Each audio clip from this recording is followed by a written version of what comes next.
أعوذ بالله من الشيطان الرجيم بسم الله الرحمن الرحيم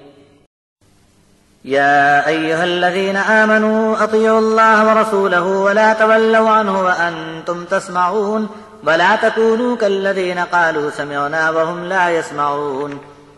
إن شر الدواب عند الله الصم البكم الذين لا يعقلون ولو علم الله فيهم خيرا لأسمعهم ولو أسمعهم لتولوا وهم معرضون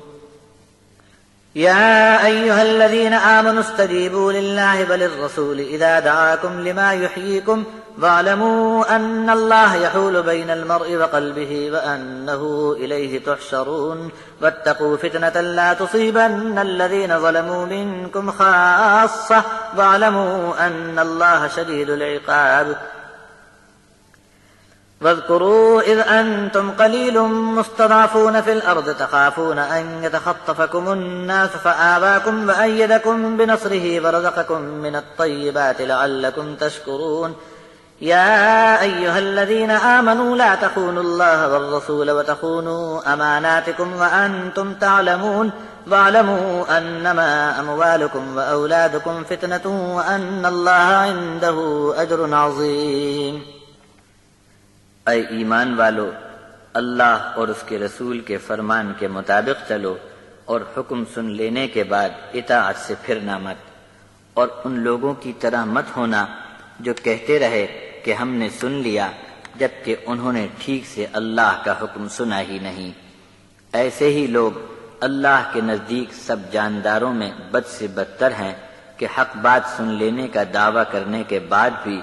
بہرے گونگے اور بے عقل ہی رہے۔ اور اگر اللہ کے علم میں یہ بات ہوتی کہ کچھ بھی خیر و بھلائی کے یہ لوگ طالب ہیں تو انہیں ضرور حق بات سنا دیتا، اور اگر سنا دیتا تب بھی الٹے بھاگنے اور کترا کر چلنے سے یہ لوگ رکنے والے نہیں۔ اے ایمان والو، اللہ اور اس کے رسول کے سب حکموں کو قبول رکھو۔ جب بھی کسی کام پر اللہ اور رسول کا تم کو بلاوا ہو تو فوراً حاضری دو، اسی میں تمہاری زندگی بن جائے گی۔ اور اس بات کو بھی جان رکھو کہ اللہ تو آدمی اور اس کے دل کے ٹھیک بیچ میں ہی موجود ہے، اور یہ بات یقینی ہے کہ تم سب اسی کی طرف جمع کیے جاؤ گے۔ اور اس آفت سے بچتے رہنا، وہ اگر ٹوٹ پڑے گی تو صرف تم میں سے قصور والوں پر ہی نہیں برسے گی، اور خوب سمجھ لو کہ اللہ کی پکڑ بہت سخت ہے۔ اور یاد رکھو اللہ کے احسان کو،